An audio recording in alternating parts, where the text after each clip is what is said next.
Thank you all so much for clicking on this video. My name is Kela Trishaan and I make videos on lifestyle, womanhood, and mental health. So if those are some things that interest you, go on ahead and click that subscribe button below and be sure to turn on your notification bell so you don't miss any of my future uploads.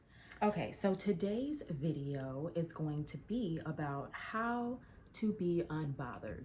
I think we live in a society where, for whatever reason, we are so affected and bothered by things that are outside of our control, things that have nothing to do with us. And I think that sometimes we need to just kind of pull back and regroup. Like, why are we really worried about these things? Is it helping us?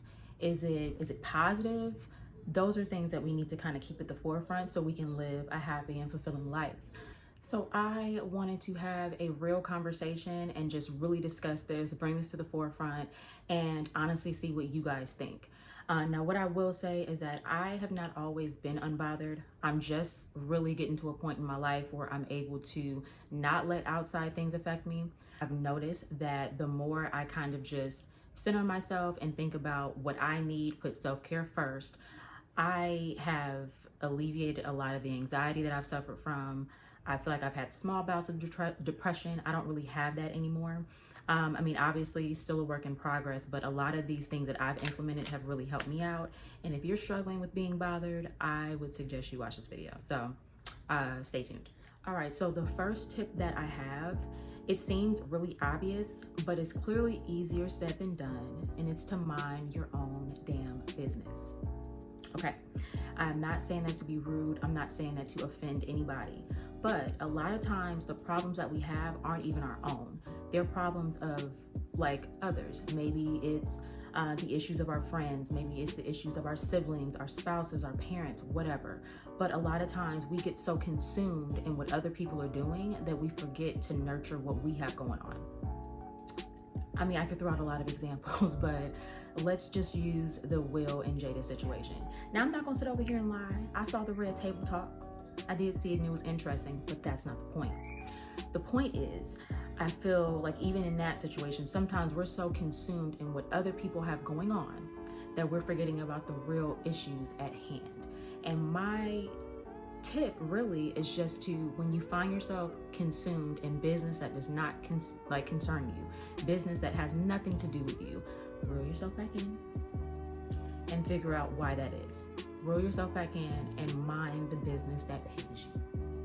Okay, the next tip that I have is to not entertain negativity. So similar to minding your own business, not everybody is at that level, right? Not everybody has had that breakthrough to say, maybe I should just kind of let people be, let people live their lives and concentrate on how to better my life. So you're gonna have people sometimes in your circle, it could be at work, whatever, but you're gonna have people that bring you negativity. They're gonna come to you with the gossip. They're gonna come to you with talking mess about people, whatever. You don't have to entertain it. You can tell people, hey, not in a rude way, but you can tell people that you don't want to engage.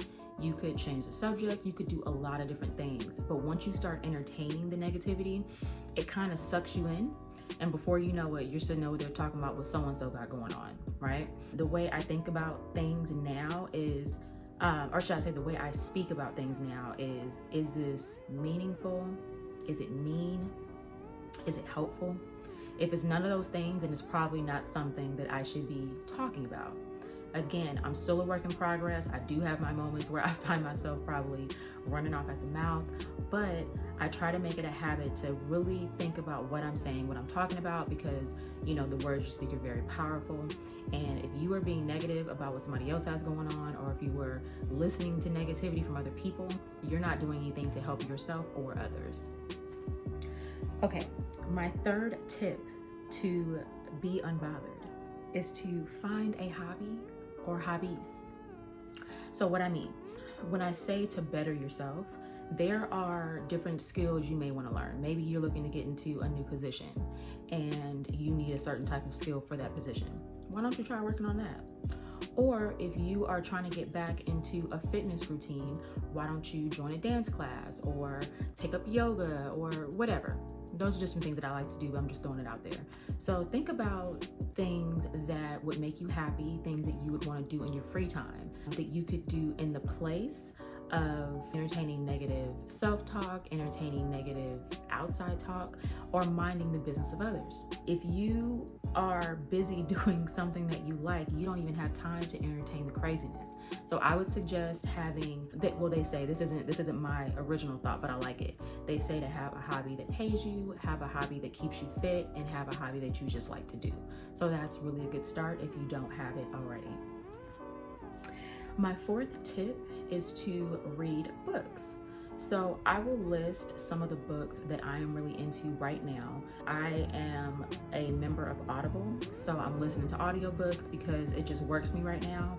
I would love to sit down and just read a book, like a physical book, but I have a lot of things going on just with, trying to start a business, trying to take care of my toddler. So I find that audiobooks are very helpful, but I'm really into like self-help books and like girl boss type of books. That's actually one of the books I'm listening to right now, but I'm really into things like that. So I find that when I listen to like positive self-help, or even if it's fiction, some like a good storyline or something like that, it kind of just takes me away, puts me in a really good mood, and I don't have time to be bothered with anything else because I'm reading my books. So consider, if you're not really a book person, find like a good magazine publication, maybe anything. Just the more you know, the better, right? And again, like I said, even if it's not like a self-help or nonfiction type of book, even if it's fiction, it still kind of falls in that hobby type realm. And it's a way to just kind of better yourself and make sure that you are not worried about anything else that's going on, hence keeping you unbothered. Okay, so my next tip is to start a side hustle or full-time business. So you could do what I did and start a YouTube channel. For me, YouTube has been kind of an outlet to just kind of discuss topics that I've always wanted to talk about and never really had a platform to do so. And just also kind of give a perspective to different things that I feel like I'm well versed in, like corporate America, feminine hygiene, feminine health, running a household, things like that. My channel is still relatively new, so I'm just kind of dipping and dabbing, but it is allowing me that outlet. So you could start a YouTube channel. It's free. All you gotta do is just start. You could start that business that you've always wanted to start, whatever it is. I think that with social media, it's so much easier to market and to kind of get yourself out there. So consider that. Like I had said earlier, you may be in a job that you are not happy at. So maybe this is a time to kind of, foster something on the side that will put you in a better headspace, thus keeping you unbothered. All right, and the number 6 tip that I have is to stop expecting you from others. So one thing that I used to do that really, really hindered me was I would get really mad and really disappointed at people for not acting in a way that I thought they should act. And what I mean by that is, so I don't know. Somebody may do something to me that I deem not loyal or I deem wrong or whatever the case may be. And I'm more mad because I know I wouldn't have done that to them. So what I've learned to do is just to understand that I have a certain set of values and other people have a certain set of values. Even if we come from the same family, what bothers you may not bother me and vice versa. So I don't want to say that I expect the worst from people because it's not that. But what I do more or less is I am more understanding that we all have like a different journey. So I take a look at what the person did to make me feel a certain way and I really evaluate it. Like, is this something really shady? Is this something really that you shouldn't be doing? Like, I mean, obviously there are some things that we know that are off limits. Or is this something where I just don't like it because of personal preference? I really think about those kind of things, and that has helped me a lot to just be unbothered in the sense that I'm not putting all of my expectations into someone and their behavior. I allow people more grace to make mistakes and to just kind of get to know me, because somebody could do something and they may not know that it made me feel a certain way. And the same thing with me. I may do something and I don't know that it makes you feel a certain way. I wouldn't want somebody to just write me off because of it.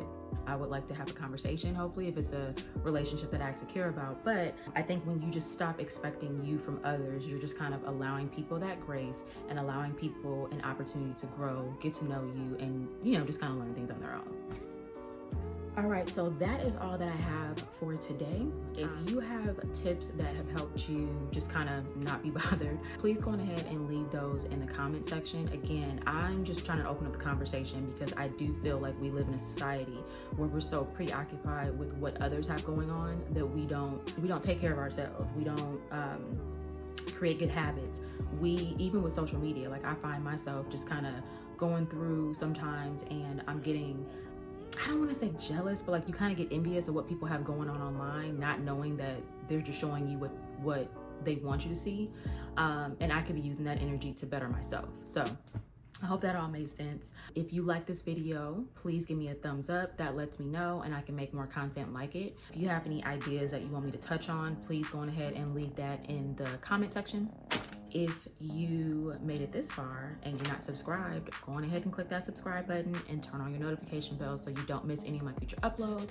And with that being said, you guys have an amazing day.